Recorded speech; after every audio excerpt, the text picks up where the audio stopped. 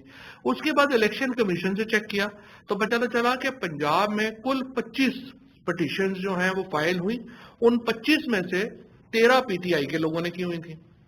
اور اگر آپ مارجنز دیکھیں جو PTI کے لوگ جن سے الیکشن ہارے، یعنی اگر آپ یہ اندازہ لگائیں کہ ہمیں وہ حلقے جہاں پہ ہم 5000 ووٹوں سے کم الیکشن کے اوپر الیکشن ہارے PTI کے لوگ، اگر ہم وہ حلقے جیتے تو ہمیں کولیشن کی بھی ضرورت نہیں ہے، ہم اکیلے ووٹ جو ہے وہ بنا لیتے.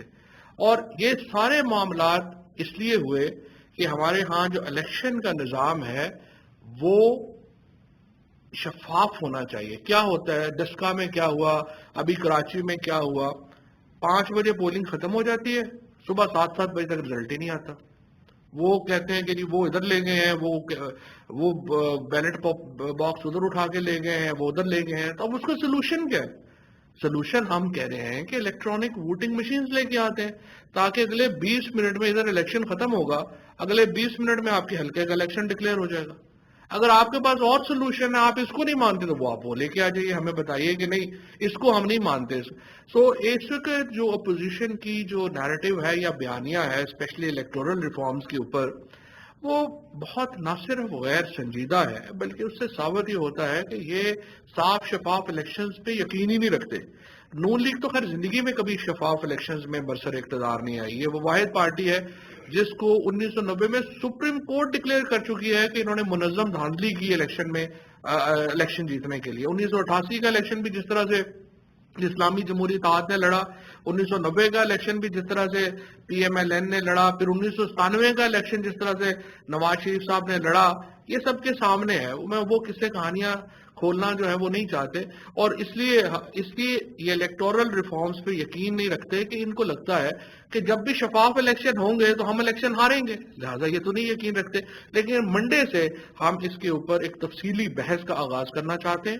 اور جو جمعے کا دن چونکہ اظہار یکجہتی فلسطین کا دن ہے، اور جمعے کو ہم نے پہلے تو میں یہ بھی سمجھتا ہوں کہ کل پارلیمان نے جس طرح سے فلسطین کے حق میں ریزولوشن کی وہ بھی ایک بڑا ایک زبردست بات تھی، اور اسی جذبے کو کنٹینیو کرنا چاہیے. اور جمعے کو ہم اس کے اوپر ایک مکمل پورا پاکستان جو ہے وہ فلسطین کے ساتھ اظہار یکجہتی کرے گا. لیکن سوموار سے ہم اپنی جو الیکٹورل ریفارمز کی جو معاملہ ہے اس کو ہم شروع کرنا چاہتے ہیں. اس میں جو اسمبلی میں جو ہم رپورٹ لے ڈاؤن کریں گے اور اس کے اوپر جو ہے وہ اسی چیز کو جو ہے وہ آگے لے کے آئیں گے. اس کے ساتھ ساتھ جو ہماری EVM مشینز کے اوپر جو ڈیٹیل گفتگو ڈاکٹر بابر اعوان صاحب نے جو ہے وہ کی کہ کس طرح سے آیا، پھر اس کے ساتھ ہمارا جو معاملہ تھا کہ دوسرا جو اصل پرابلم ہے کہ نون لیگ اور پیپلز پارٹی کو اپنی پوزیشن واضح نہیں کر رہی. اوورسیز پاکستانی کو آپ ووٹ کی سہولت دینا چاہتے ہیں یا نہیں دینا چاہتے؟ ہماری پوزیشن بڑی واضح ہے، ہم دینا چاہتے ہیں. ہم چاہتے ہیں اوورسیز پاکستان اس آج کے دن کی اگر آپ ریمیٹنسز اٹھا کے دیکھیں تو تمام جو پچھلے ریکارڈز ہیں وہ ٹوٹ گئے ہیں ریمیٹنسز کے. اوورسیز پاکستانی ہماری معیشت کی بیک بون ہے اور ہم ہر وہ سہولت ان کو دینا چاہتے ہیں جس کا وہ حق رکھتے ہیں. اور اسی لیے وزیر اعظم صاحب نے اپنی جو ایمبیسیز ہیں ان کو یہ کہا ہے کہ آپ کے رویے ہمارے جو اوورسیز پاکستانیز ہیں ان سے بہتر ہونے کی بڑی ضرورت ہے. ہم ایک کنٹینیوس پروسیس اختیار کر رہے ہیں امبیسیز کی جو پرسپشن ہے اس کو مانیٹر کرنے کے لیے، اور جہاں پہ امبیسیز کی بارے میں پاکستانیوں کا تاثر آفیسرز کے بارے میں درست نہیں ہوگا وہاں ڈیفینیٹلی ان کو جو ہے وہ کارروائی کا سامنا جو ہے وہ کرنا پڑے گا. کیونکہ یہ وزیر اعظم صاحب کی ایک بڑی واضح لائن ہے کہ جو ہماری ڈپلومیٹس ہیں، ہمارے جو امبیسیز ہیں، ان کو اپنے معاملات جو ہیں وہ بہتر کرنے چاہیے. اس کے ساتھ ساتھ میں آپ کو یہ بھی بتاؤں کہ جو ہمارا ایک آرڈیننس الیکٹورل ریفارم سے متعلق ہے، اوتھ لینے کا. ہمارے ہاں یہ مسئلہ ہے کہ بہت لوگ الیکٹ ہو جاتے ہیں کئی سالوں پھر وہ حلف نہیں لیتے. اسحاق ڈار صاحب 2018 سے سینٹ کے میں الیکٹ ہوئے ہیں، لیکن اب 3 سال گزرنے کے بعد بھی وہ مفرور ہیں اور وہ آ کے حلف نہیں لیتے. اور پنجاب کی ایک سیٹ اس کی وجہ سے سینٹ میں کم ہے، جو کہ پنجاب کے لوگوں کے ساتھ ایک زیادتی کی بات ہے.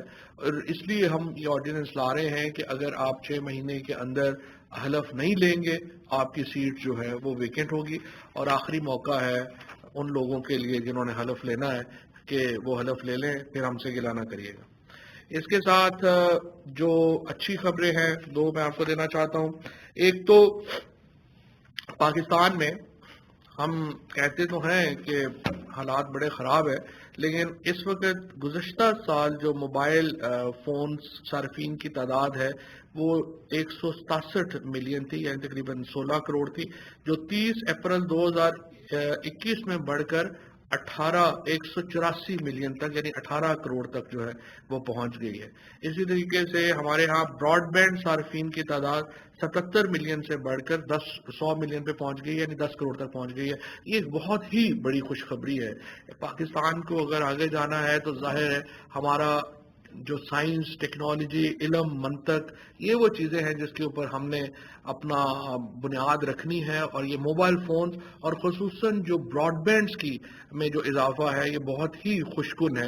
اور اس کا مطلب یہ ہے کہ ہمارے ہاں جو آن لائن ایجوکیشن ہے وہ اس میں بھی بہت اضافہ ہوا ہے، اور جو بچے ہیں وہ اب آن لائن ایجوکیشن کے اوپر جا رہے ہیں، اور یہ ایک بڑی خوشکن بات ہے. اسی طریقے سے ہمارے ہاں جو ایگریکلچر ہے اس میں آپ بہت ایک اچھی خبریں ہیں.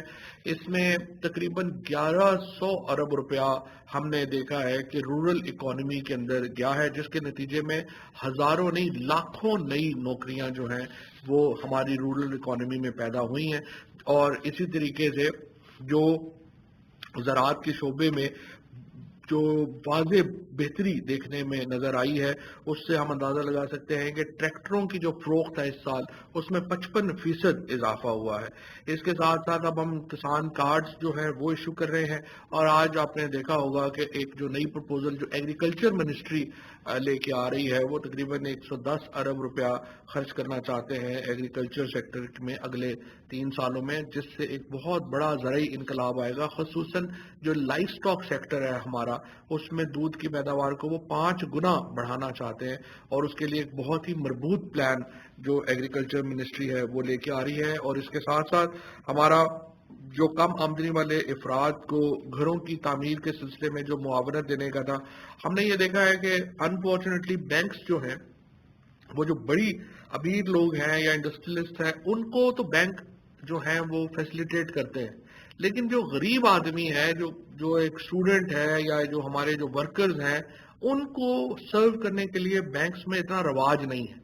ہم نے ایک پورا بینکنگ کلچر چینج کرنے کی جو ایفرٹ ہے وہ لانچ کی ہے، اور انشاءاللہ تعالی ہم یہ کرنے جا رہے ہیں کہ جو اخوت کا ماڈل تھا وہ بڑا کامیاب رہا. تقریباً 11,000 افراد کو، کم آمدنی والے لوگوں کو جو قرضہ ہے وہ دیا گیا، اور یہ مکمل ٹرانسپیرنٹ سسٹم ہے.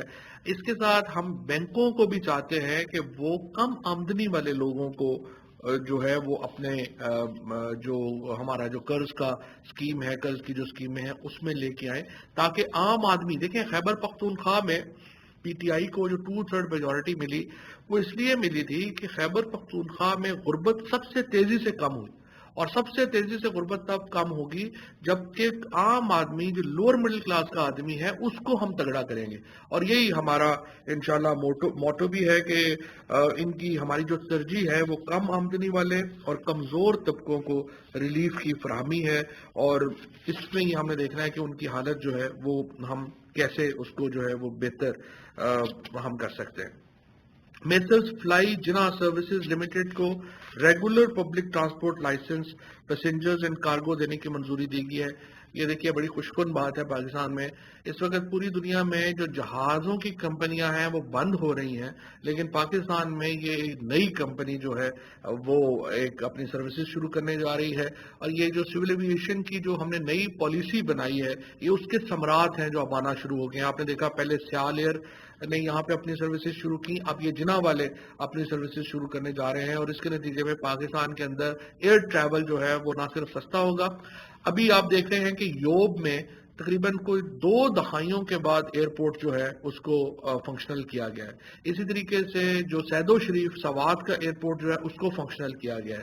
اسی طریقے سے جو ہمارا اسکردو کا ایئرپورٹ ہے اس کو تو انٹرنیشنل جو ہے وہ درجہ اب تقریباً ہو گیا ہے اس کا، اور وہ انٹرنیشنل فلائٹس کو کیٹر کرے گا۔ یہ جو ہمارے ٹورزم پرائم منسٹر صاحب کا ایک بہت بڑا ایک ان کا سمجھیے کہ فلیگ شپ آئیڈیا ہے، اور ٹورزم تب ہوگا جب ٹریول کی سہولیات ہوں گی، اور اس طرح سے یہ جو ایئرپورٹس ہیں ان کو بڑا کرنے کی ضرورت ہے۔ اس میں نئی جو ایئر لائنز آ رہی ہیں ان کو ہم ویلکم کرنا چاہتے ہیں۔ کابینہ نے یونائٹڈ نیشنز اسسٹنس مشن ان افغانستان کو کراچی سے کابل ٹرانسشپمنٹ کی جو اجازت ہے وہ دی ہے۔ اسی طرح سے پاکستان اور چین کے سفارتی تعلقات کے 70 سال کے موقع پر جو 70 روپے کے یادگاری سکے کی اجرا کی منظوری دی گئی ہے۔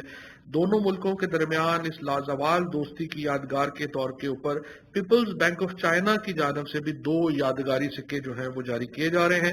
ان میں ایک سکہ جو ہے وہ سونے کا ہے اور دوسرا سکہ جو ہے وہ چاندی کا ہے۔ اس سے قبل پاکستان منٹ کی جانب سے 2009، 2011 اور 2015 میں پاک چین دوستی کے حوالے سے یادگاری سکوں کا اجرا جو ہے وہ کیا گیا تھا۔ کابینہ نے ڈاکٹر محمد رحیم عوان کو director general legal and justice authority تعینات کرنے کی منظوری دی ہے۔ 2020 میں لیگل اینڈ جسٹس اتھارٹی قانون لایا گیا تھا، اور اس کے نتیجے میں یہ ہیومن رائٹس منسٹری کا ایک بڑا زبردست انیشیٹو ہے۔ اس کے ساتھ جو پاکستان ہاؤسنگ اتھارٹی فاؤنڈیشن کا چیف ایگزیکٹو آف سی او لگانا تھا وہ سمری مؤخر کی گئی ہے۔ اسی طریقے سے الیکٹرانک سرٹیفکیشن ایکریڈیشن کونسل کے ممبرز کی تعیناتی کا ایجنڈا جو ہے اس کو مؤخر کیا گیا ہے۔ اسی طریقے سے جو سفارت خانوں میں کمیونٹی ویلفیئر اتاشی کے عہدوں پر افسران کی تعیناتی کا جو ایجنڈا تھا اس کو مؤخر کیا گیا۔ یہ 3 ایجنڈے جو ہیں وہ آج مؤخر کیے گئے ہیں۔ اس کے ساتھ ایک جو سی ای او کیبنٹ نے 5 نومبر 2019 میں ایک فیصلہ کیا تھا کہ جو حویلی بہادر شاہ ڈسٹرکٹ جنگ اور بلو کی ڈسٹرکٹ قصور کے پاور پلانٹس ہیں ان کا سی او حمدانی صاحب کو، علی حمدانی صاحب کو لگانے کی فیصلہ کیا گیا تھا، لیکن اب پاور منسٹری یہ کہہ رہی ہے کہ چونکہ یہ پرائیویٹائزیشن میں ہے اور بالکل ان کی اس کو سی او آپ نیا نہ لگائیں، اور جو ایک ایکٹنگ چارج ہے اس کے اوپر جو ہے وہ آپ کنٹینیو کریں، تو اس کو ریویو کر کے یہ کیا گیا ہے کہ وہ ایکٹنگ چارج جو ہے وہ جاری رہے گا، اور یہ مستقل سی او جو ہے وہ نہیں لگایا جائے گا۔ میں آپ کو یہاں بھی یہ بتا دوں، یہ جو پاکستان کی پی ٹی آئی کی حکومت وہ واحد حکومت ہے جس نے اب تک تقریباً 59 ہم نے لوگ لگائے ہیں اس وقت چیف ایگزیکٹوز اور اداروں کے سربراہان، ایک کے اوپر بھی کوئی ایلیگیشن نہیں آیا، ایک کا بھی کیس جو ہے وہ کسی کا عدالت میں نہیں گیا۔ یہ بتاتا ہے پاکستان میں کہ کس قدر ٹرانسپیرنٹ اپوائنٹمنٹس جو ہیں وہ اس حکومت نے کی ہیں۔ یہ ایک بہت بڑی تبدیلی ہے، ورنہ تو آپ نے معلوم ہے آپ کو کہ پچھلی حکومتوں میں جس طرح کے چہیتے لگائے گئے، جس طرح سے آپ نے پورا سبوتاج کر کے سسٹمز کو لگایا گیا، وہ بھی مثالیں آپ کے سامنے ہیں، لیکن اس حکومت نے جو تمام لوگ لگائے وہ تمام کے تمام میرٹ کے اوپر پروسیس فالو کر کے لگائے، اور اسی لیے ان میں سے ایک کی اپوائنٹمنٹ بھی چیلنج ہی نہیں ہوئی، اور یہ بھی ایک بہت بڑی ایک جو ہے وہ بات ہے۔ اس کے ساتھ پاکستان ریلویز پولیس کے دائرہ کار اور اس حوالے سے قواعد پر ترمیم کی تجویز کابینہ کمیٹی برائے قانون سازی میں بھیج دی گئی۔ یہ جو ریلوے ہے یہ چاہتا ہے کہ اس کی جو پولیس ہے اس کے اختیارات کو بڑھایا جائے، اور ریلوے ٹریک کے اوپر ہونے والے تمام اوفینسز بھی جو ہیں وہ ریلوے پولیس کی جوریسڈکشن میں دیے جائیں۔ تو یہ اس کے اوپر سی ایل سی جو ہے وہ ذرا دیکھے گی کہ اس سے جو مقامی پولیس ہے اس کے اختیارات کے اوپر کوئی قدغن تو نہیں آئے گی، یا اس کی جو ٹیکنیکل چیزیں ہیں وہ دیکھ کے تو پھر انشاءاللہ اس کو واپس لے کے آئیں گے۔ کابینہ نے اس طرح دربار کرتارپور بورڈ میں جو پیپرا قوانین میں رعایت کا جو بات آئی تھی، وہ کابینہ نے کہا ہے کہ پیپرا بورڈ پہلے اس کو دیکھ لے کہ اس میں ان کی ریکمنڈیشنز کیا ہیں، تو پھر اس کے مطابق اس کو جو ہے وہ آگے چلائیں گے۔ اسی طریقے سے کابینہ نے اقتصادی رابطہ کمیٹی کے 5 مئی 2021 کے اجلاس میں لیے گئے فیصلوں کی منظوری دی ہے۔ اس میں پچھلی کیبنٹ میں بھی میں نے آپ کو بتایا تھا کچھ فیصلے تھے جو امپلیمنٹ کر دیے گئے تھے، جس کے طرح آکسیجن گیس کی امپورٹ کے اوپر ڈیوٹیز ہیں۔ اس طریقے سے جو 35 آئی پی پیز کو ہم نے پہلی قسط جاری کرنی ہے ان پیمنٹس کی جو ان سے طے ہوا ہے، اور آئی پی پیز کے ساتھ نیگوسیشنز میں بھی ایک بہت بڑی رقم تقریباً 300 ارب روپے کی رقم جو ہے وہ بچائی گئی ہے۔ اسی طریقے سے جو کابینہ کمیٹی برائے قانون سازی کے 4 مئی 2021 کے اجلاس میں لے گئے فیصلوں کی منظوری دی گئی۔ اس میں جو 2 امپورٹنٹ ڈیسیژنز ہیں وہ پہلے ہی آپ کے پاس جو ہے وہ آ چکے ہیں۔ جرنلسٹ پروٹیکشن ایکٹ جو اب تو اسمبلی میں لے ہونے جا رہا ہے، اس میں بہت ایک بڑا کنٹریبیوشن ہے منسٹری آف ہیومن رائٹس کا اور منسٹری آف انفارمیشن کا ورکنگ صحافیوں کے لیے، جس کے نتیجے میں ہمارے جو ورکنگ صحافی ہیں ان کو ایک پروٹیکشنز دی گئی ہیں۔ اور اسی طریقے سے جو ہمارا والدین کے تحفظ کا بل ہے، یہ اسلام آباد کے لیے ہوگا۔ اس میں جو والدین بچوں کے گھروں میں رہ رہے ہیں ان کو بچے اپنے گھروں سے نہیں نکال سکتے، اور ان کے جو حصے ہیں، ان کے جو احساس ہے وہ کرنا جو ہے وہ لازم قرار دیا گیا ہے۔ اس کے حوالے سے کرونا وبا کے اوپر جو ہے وہ بھی بات چیت ہوئی، اور کرونا کو لے کر کے وزیر اعظم نے یہ بات کہی ہے کہ اگرچہ اللہ کا لاکھ لاکھ شکر ہے کہ ہم اس کے اوپر ان چیزوں کے اوپر بڑے بہتر طریقے سے آگے بڑھ رہے ہیں، لیکن اس کے باوجود ہمیں بہت احتیاط کی ضرورت ہے۔ ہمارا جو کرونا کی سچویشن ہے وہ ہندوستان سے بہت بہتر ہے، باقی ملکوں سے بہت بہتر ہے، اور اس میں این سی او سی کو مبارکباد دینا چاہتا ہوں جنہوں نے بڑا زبردست کام کیا۔ اسد عمر صاحب نے، باقی جو وہاں پہ لوگ ہیں، ان کی وجہ سے ہمارے ہاں جو ایک واضح طور کے اوپر کرونا میں ابھی تک ہم نے بڑا اچھا مقابلہ کیا ہے، ڈاکٹر فیصل صاحب نے اور جو باقی جو جن لوگوں کی کنٹریبیوشن ہے۔ لیکن اس میں جو وزیر اعظم صاحب نے بات کہی ہے کہ وہ بہت احتیاط کی ضرورت ہے، تھوڑا سا بھی اگر ہم نے اپنی بے احتیاطی کی تو معاملات ہاتھ سے نکل جائیں گے۔ اور اسی لیے میں نے کچھ دن پہلے جب مریم نواز جلسہ کر رہی تھی شیخوپورہ میں، تو یہی کچھ ہندوستان میں نریندر مودی نے کیا تھا جب وہ اتر پردیش کی الیکشن کیمپین میں انہوں نے کرونا کے کی جو ایس او پیز تھے ان کو تیاگ دیا، ان کو چھوڑ دیا اور سارے الیکشن کیمپین میں لگ گئے، تو اس کے نتیجے میں بہت بڑی تباہی ہندوستان میں آئی۔ اور میں یہ سمجھتا ہوں کہ قطع نظر اس بات کے کہ سیاست میں کس کا کیا موقف ہے، چاہے وہ مریم نواز ہوں، چاہے وہ شہباز شریف صاحب ہوں، چاہے وہ بلاول صاحب ہوں، اور چاہے وہ پی ٹی آئی کے لوگ ہوں، تمام لوگوں کے اوپر فرض ہے کہ وہ کرونا ایس او پیز کو اپنے سیاسی جو مفادات ہیں ان کے اوپر رکھیں، بالا تر رکھیں اس بات سے، اور یہ اہم ہے ہمارے پاکستان کے لوگوں کی زندگیوں کے لیے کہ ہم اس کو اہم رکھیں۔ جی شکریہ۔ سر یہ سمجھیے گا کہ کابینہ میں جیسے ہائی مارک راؤنڈ پہ جو کہ فائز صاحب نے ریجسٹریشن دیا، کیا غلام سرور صاحب کے حوالے سے گفتگو ہوئی یا نہیں؟ دوسرا یہ بتائیے گا کہ بجٹ آنے والی ملازمین کی جو سیلریز میں اضافے کے حوالے سے کوئی تجویز زیر غور تھی یا؟ دیکھیے پہلی بات تو یہ ہے کہ غلام سرور خان صاحب نے کل پریس کانفرنس میں بھی اور آج کابینہ کے اجلاس میں بھی کہا ہے کہ اگر 1 انچ زمین بھی ان کی ہے تو وہ اس کے ذمہ دار ہیں، اور اگر انہوں نے کسی کو فائدہ پہنچایا ہے تو بھی وہ اس کے ذمہ دار ہیں، اور وہ یہ سمجھتے ہیں کہ اس کے اوپر جو بھی تحقیقات ہونی چاہیے انہوں نے اس تحقیقات کا خیر مقدم کیا ہے، اور انہوں نے کہا ہے کہ جو بھی تحقیقات اس کی کرانا آپ چاہتے ہیں وہ اس کو فیس کرنے کو بھی تیار ہیں، لیکن صرف افواہوں کے اوپر یا کسی کی خواہشوں کے اوپر وہ کہتے ہیں کہ مجھے جو ہے وہ اس طرح سے ملوث کرنا درست نہیں۔ جو آپ بات کر رہے ہیں تنخواہوں میں اضافے کی، چونکہ یہ بجٹ کا معاملہ ابھی آج ڈسکشن میں نہیں تھا، آج اس میں جو ہے وہ ڈسکشن نہیں ہوئی ہے، لیکن بعد میں ڈیفینیٹلی اس کے اوپر بات ہوگی۔ جی مذہب سر آپ نے جنرل پروٹیکشن بل کی بات کی ہے، تو اسی تناظر میں میں شکریہ ادا کرنا چاہوں گا گورنمنٹ کا کہ 34 کروڑ روپے کی رقم اشتہارات کے بقایا جات کی مد میں 45 ہو گئی ہے ویسے اب۔ جی ہاں بتایا گیا تھا کہ وہ اس کے بعد بھی ہوگا،